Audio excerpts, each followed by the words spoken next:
The vibration of change, that magical place where life shifts from struggle to ease, from stagnation to forward movement, from old ways of being to new ways of becoming. Yes, it can seem rather elusive to get there, but when you are in it, you feel it down to your very core, and it can positively affect everything in your life, from your relationships to your health and well-being, from your career path to your abundance, from the quality of your inner connection to the fullness of your self-expression.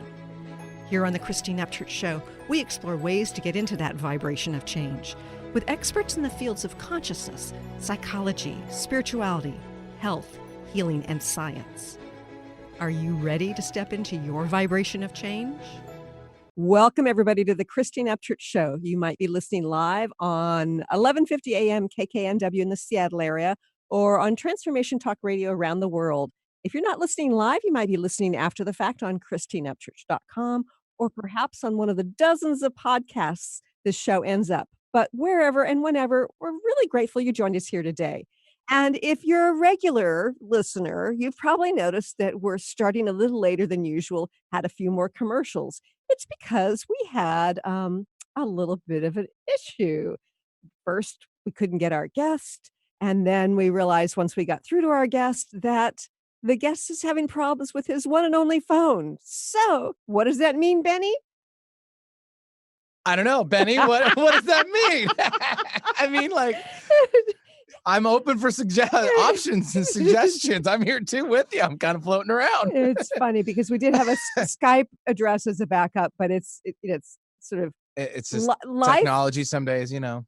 Life sometimes throws us a curveball, and we can either like miss it or hit it. And today, I'm not quite sure what we're going to do, but what I'd like to do today is to just chat about some of the things that are on my mind because I'm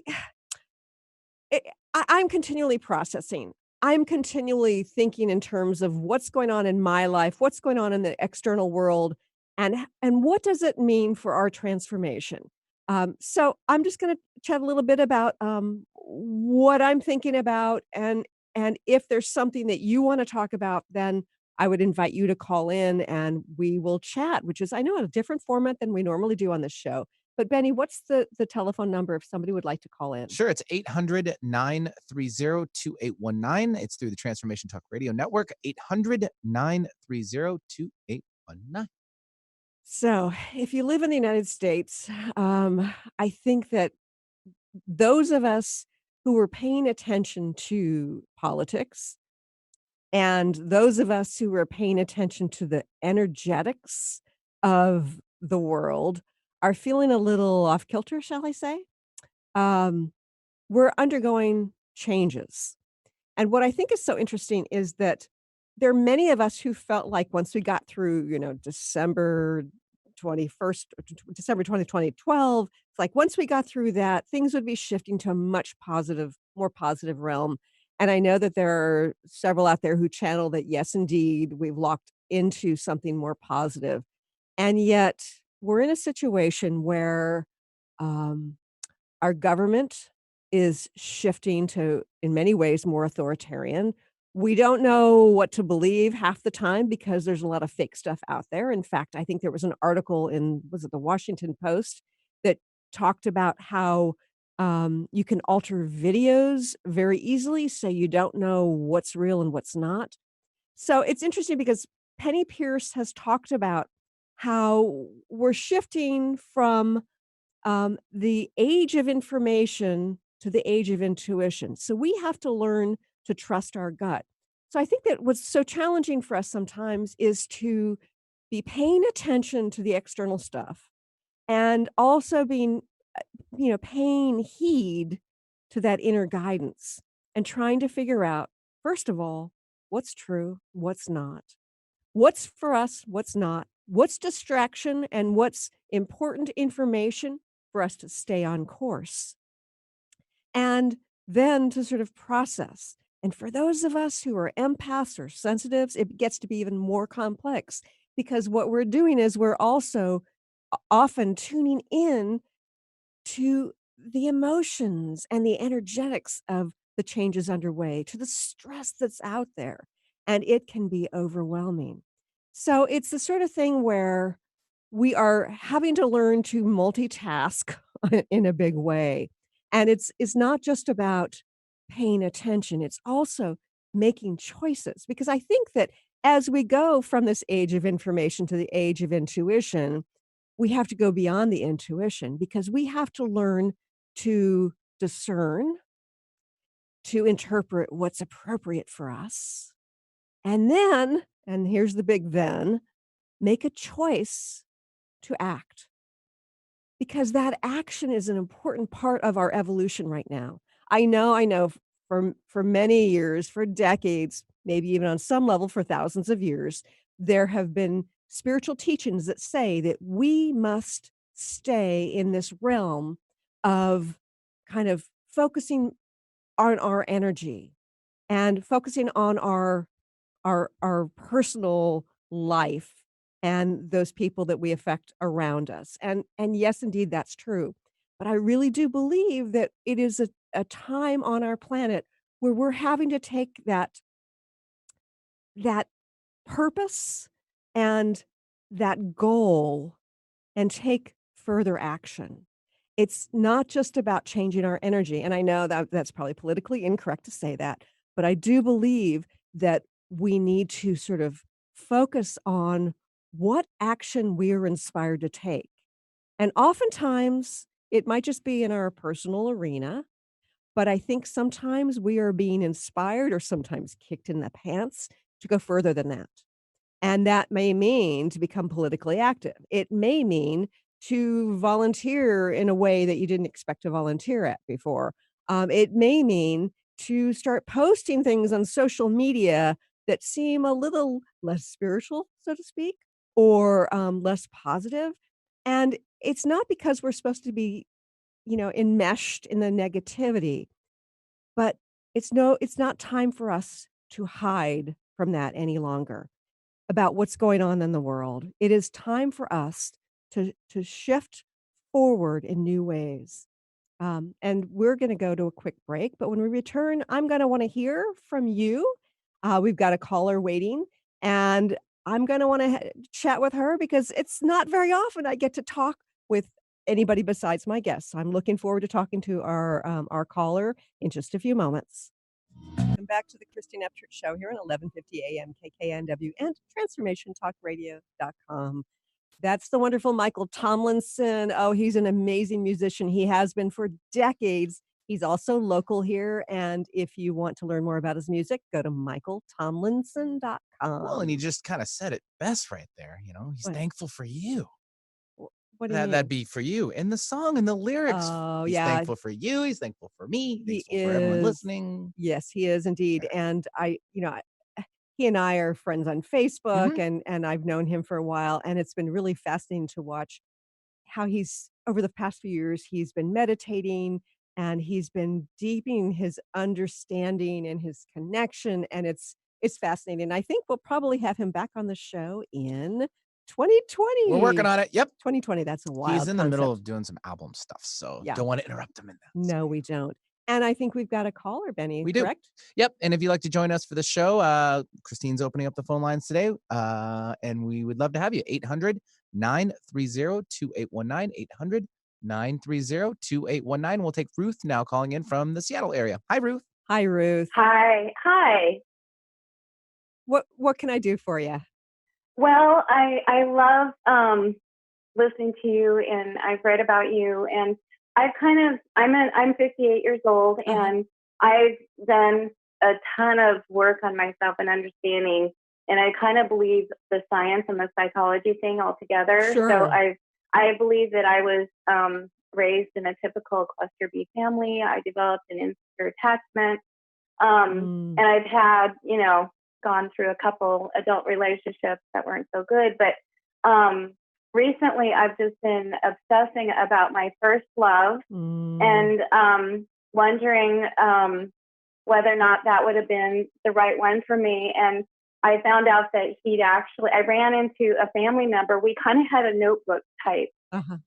love where I actually have a shoebox full of love letters from him from the 1980s. Oh, wow. And we kind of parted after we both had graduated from college, and it was just kind of we went to college in different states actually, and but there was one of those third. It was kind of a thing that kind of broke us up, and instead of like I pretty much dumped him, and then I went to Europe and traveled and kind of got over him, and we each married different people. Uh-huh. But I don't know if you've ever studied this or looked into this, but I think there's a lot of people that look back because your brain on love, Uh-huh. when it's your first love, is kind of like the most powerful thing. Right. And I'm I'm looking at going forward with the rest of my life. I still feel that I'm very young, Mhm. but it's painful being alone. And even though I love myself and I've done this huge journey where I have a lot of love for myself, and I've been very successful in my business life, Good for you. but I just am feeling like I would love to connect with him. I just don't know how. But I did run into a family member of his who said basically he's had a similar life like me, only anyway, they said to me, boy, we sure wish that he would have married you. Mhm. And so it's one of those things where I've seen him stalk me on Facebook. I've been terrified to connect with him. I don't want to come across as being a stalker or anything. And Mhm. I'm just stuck, but I just find myself constantly thinking about him. And I Yeah. know, the science part of it in my brain, and Right. the fact that I've had some losses. I lost my son about a year and a half ago in a really Oh, awful so accident after he sorry. graduated from college. And then Oh. my father died. So I understand kind of the loss Yeah. there, but that's been about a year and a half Mhm. since those events. And I've had my own gotten therapy for that. So, but I'm at the point in my life to where I'm just kind of wondering if I'm supposed to connect with this guy. Mhm. Well, I think that, first of all, this is gonna sound really strange, but sometimes I think that the the losses that we can obsess about come up because we need to finish grieving them. Um, and the only way we can grieve them is to think of them as being final. So you're kind of in this limbo right now because you're thinking, okay, he's still alive. That's one of the things when we grieve somebody who's passed. It's in this a twisted sort of way. It's easier for us because there is no possibility of like connecting with them again, at least not in the human form that we want. And so we really, really let go. But for those connections where they're still alive and it has to do with the ending of a relationship, it can be more confusing because we have the option of not letting go completely. So I think that the fact that this is coming up, my suggestion to you would be to just in your mind come up with this scenario that it's not possible to reconnect first and foremost. And I'm not saying that that's long term that's the answer, but that is going to allow you to let go fully. And sometimes when this stuff comes up for us, it's because we never really completely grieved the loss. Now, I'm also going to say something else, which is going to be sort of bizarre. And if you listen to all my shows, you've heard the story before. But when I was 15 years old, I'd grown up in Texas and Nebraska, and I lived in Nebraska from second through ninth grade. I was really plugged in there. My older brothers lived there. I had to move to the East Coast, to the Boston area when I was 15, and there was something that it's like I don't really want to live in Nebraska now. I mean, I love the Seattle area. There are many places in the country I love, but there was something about growing up there that I felt really connected to. Okay, so one day, this is gonna sound really bizarre. One day, I woke up in the morning and, I I was, like, half asleep, half awake. I saw myself as Christine Upchurch, not like in a different life or whatever. I saw myself as Christine Upchurch with a different hairstyle, sitting at a kitchen table in Lincoln, Nebraska, smoking a cigarette. and I was feeling some congestion in my lungs, and I said to her, I said, "You need to stop smoking because it's affecting me in this life." And it's like, "What?" This is like early 2000s. I thought this was really bizarre, but it felt very real. And then later on, I realized that there are some scientists out there who talk about how we may have all these parallel realities. So, I thought, well, that's kind of bizarre. Maybe there's a Christine Upchurch still living in Lincoln, Nebraska, right? And sort of filed that away as that's one of these bizarre experiences I've had, didn't think too much about it. Then, interestingly enough, many years later, I started to feel this grief about having to have left Nebraska when I was 15 years old, and I could not shake it, and I went into therapy. I mean, I was in therapy already, and I went to my therapist to discuss it. We did all our usual stuff. I did all my usual stuff, the writing, the energetics, the trying to clear it, and it was still hanging over my head. And so what I said to, my guides is, "Please help me to clear this." So I'm driving down the road in rush hour traffic, and you live in this area, right? So you know how traffic can be at rush hour. And all of a sudden, I saw myself as Christine Upchurch in this parallel reality where I was living in Lincoln, Nebraska, and I could feel into her and realized that unlike me, she'd had a very happy marriage. Unlike me, she had a very happy family life. And yet comparing the her and the me, her life was feeling very complete in her early 50s. And my life, in some ways, was just beginning.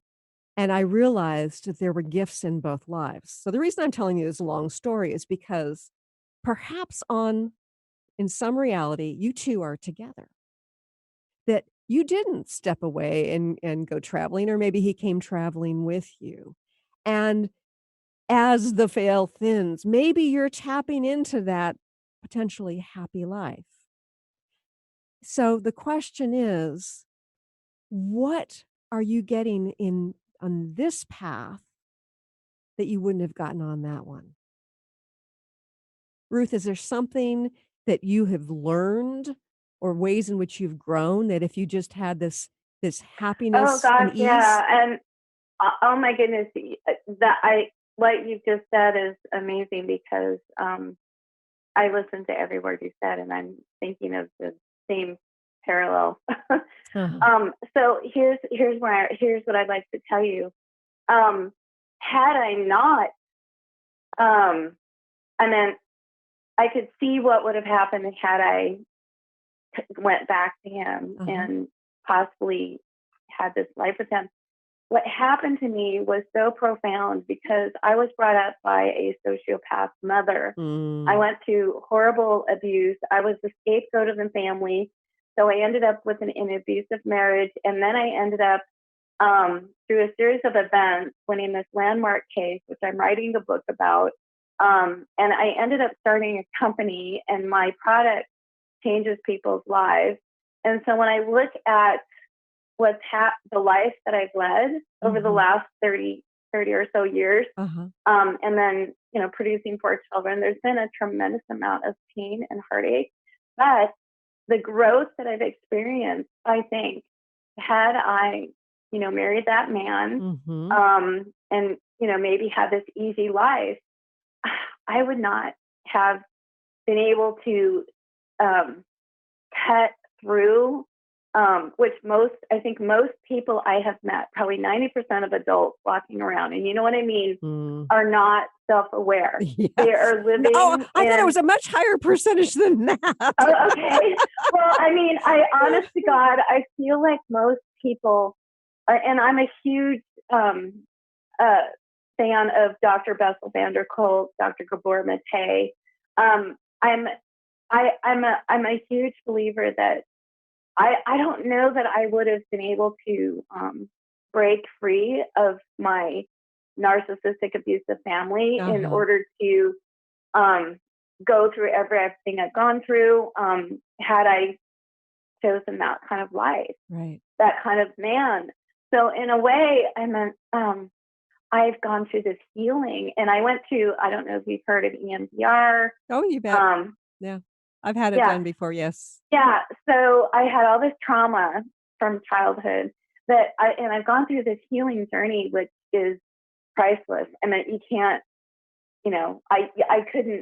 I wouldn't want to trade it for anything, but having, I'm the only one in my family on both sides of the, I mean, even though so many of us are successful people, everybody are fake and phony, living the unconscious life. And I feel like because I rejected the whole thing and I became the scapegoat because, of course, I rejected the narcissist. Yeah. I've had this growth and I've gone to this whole another dimension of spirituality and where I've applied science and psychology and everything. And it's just been amazing. So I can take the same thing that happened to you, your 15-year-old self, and I could see that. I mean, I passed up Microsoft and I was in computers and marketing. I graduated from the Foster School of Business and UW.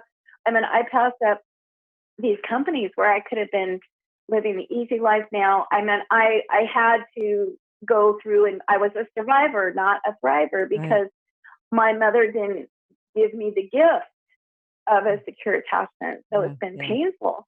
But now I understand all this kind of stuff. And so in a way, I've gone through so much grieving, but I feel like I've arrived. And so now that I've arrived and I'm this whole different person. Yeah. And that person who has healed is also vulnerable and feels that loss more deeply because now it's safe to feel it.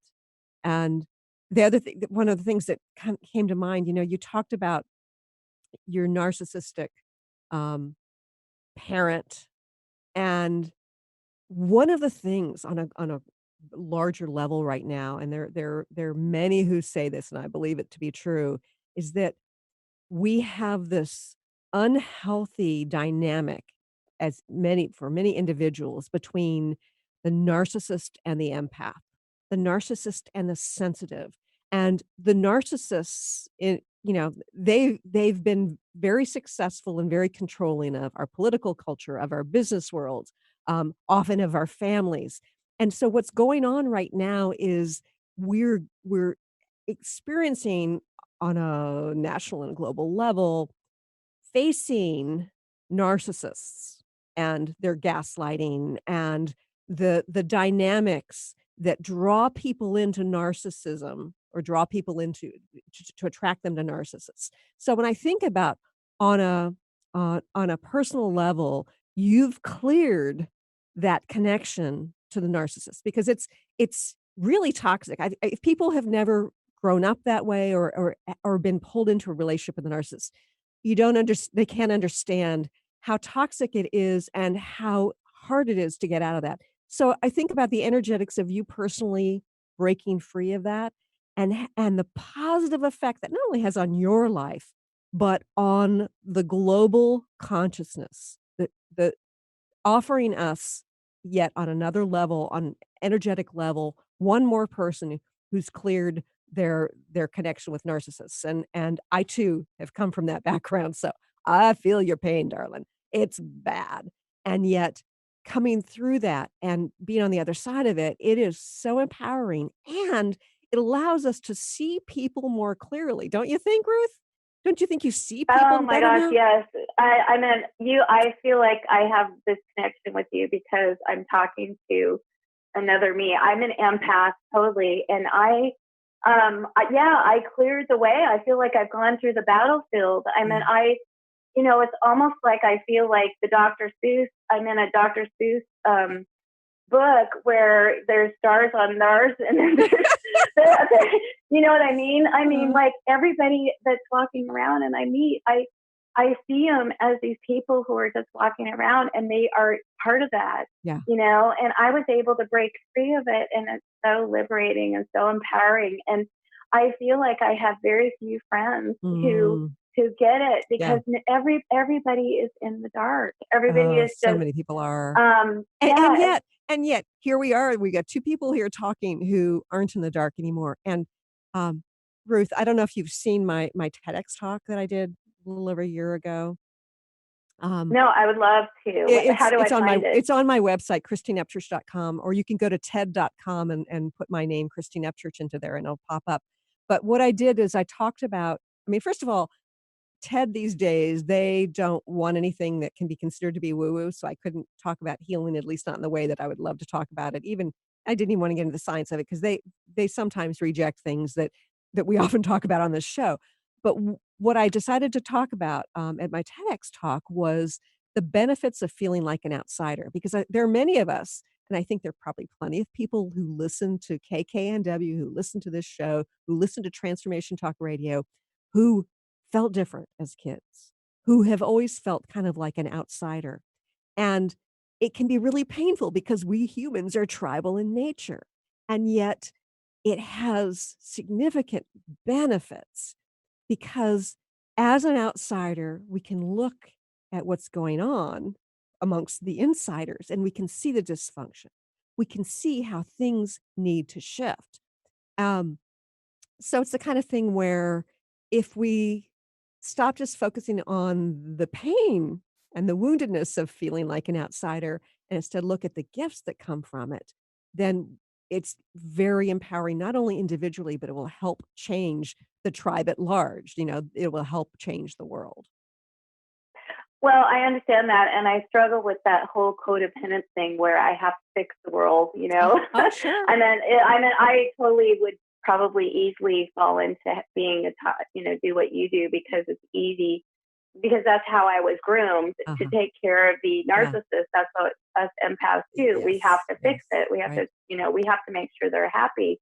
So I struggle with that. But the fact is, Christine, is the hardest thing about what you do when you arrive at this point in your life is the loneliness, because there's a tremendous amount of loneliness, and that's where I do the self-love thing. But the fact is that we're not made to be alone. We're not Mhm. supposed to be alone.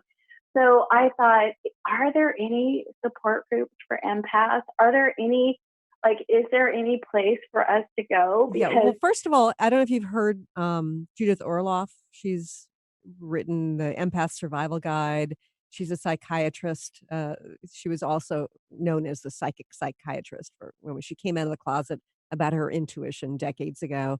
Um, and she's written about 2 books about empaths. She's been on the show a couple of times as well, but she's got a Facebook group, um, on empaths as well. So there are groups supporting empaths.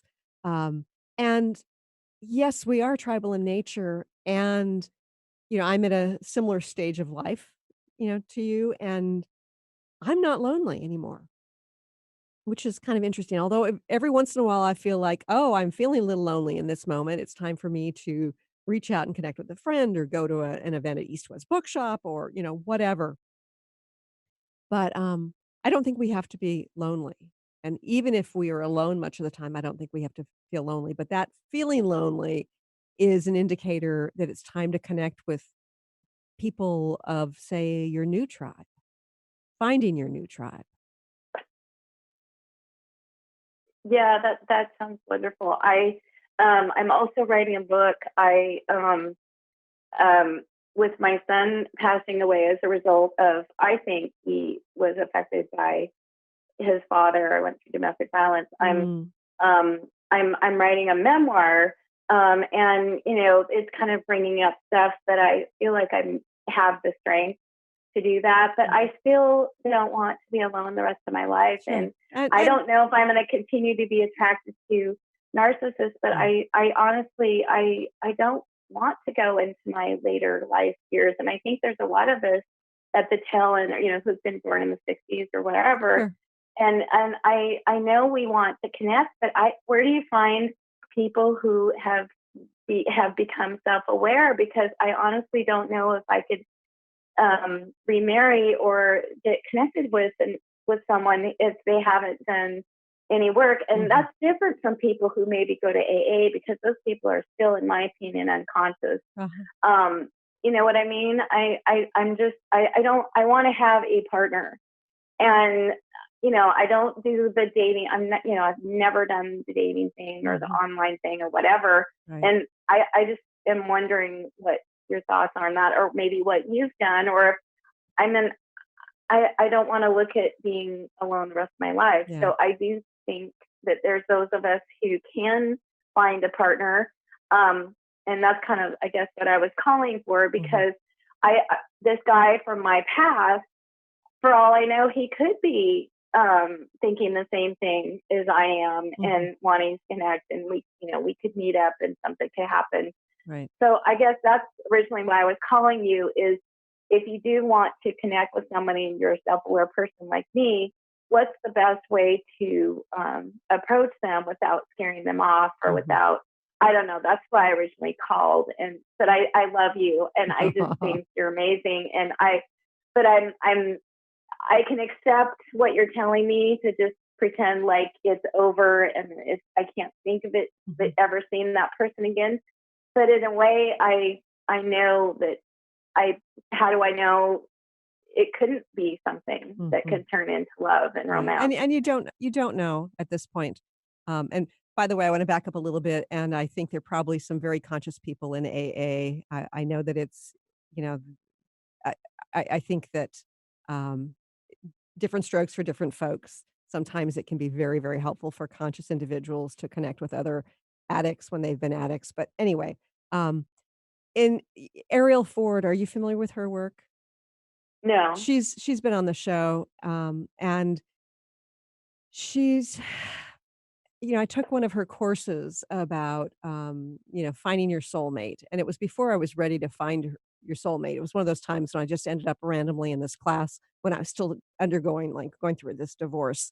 But, she she has you write down in columns like your various boyfriends or girlfriends, significant others, and your parents, and you look at their positive qualities and their negative qualities. And so you just sort of go through and write all those things out. And then you see how you end up, marrying or being attracted to your father or your mother kind of thing. Um, but then she says to create the list of what it is you want and then write an impassioned letter like you're so grateful for having found this person. And then just like it's kind of like it's already there, done, write it, and and that will and it's not just like a list, "Oh, this needs to be this tall and, have this kind of money and all this stuff." I mean, people go through those lists, and I think sometimes those lists can get a little silly, but really about how you feel in the relationship, how you feel, whether it's respected, you love to laugh together, like, go through this list of things that are really important to you, and then pretend that you've already got it and write up that letter. Like, you're sending this Wow. letter to somebody, who cares about you. You're sending the letter to me about how you found the perfect guy, and maybe it's this man, and maybe it's not. Sometimes we'll look back on things and think that, they would have been better, and had we actually experienced it, we might have had a very different perspective. But you may end up getting, drawn further, to connect with this man. Or it could be that somebody else just walks into your life. But Ruth, I really appreciate you calling, and I want you to let me know how things work out. We're gonna have to go to a quick break, but thanks for calling. Something that I was looking for. Thank you so much. That's given me something that I can actually do. Uh, And thank you so much. oh, you're welcome, and thank you. We're gonna go to a quick break, but stay tuned for more. And Benny, if somebody else wants to call in, what's that number? Sure, it's 800-930-2819. That's the number, 800-930-2819. Be right back. Welcome back to the Christine Upchurch Show here on KKNW and Transformation Talk Radio. That is the wonderful Michael Tomlinson, michaeltomlinson.com for his music. I don't know that if he's on iTunes or not, but I know that if you go to his website, you can download his music. We had, life throw us a curveball today, and I'm grateful to be with you here today, one way or another. And before we spoke with Ruth, I was talking about how we're being asked to shift. I really do believe that our concept of spirituality needs to change. We've been candy coating aspects of it. We've been separating it from the rest of our life. And it's not sustainable. I often say that, cotton candy perhaps is really tasty and gives you a little zing, but it's not gonna be life sustaining. It's the same thing with some of the super sweet aspects of spirituality that we've been sort of brought to believe within the new age. Um, and it's the kind of thing where it's really time to get grounded, and part of being grounded is learning to take action.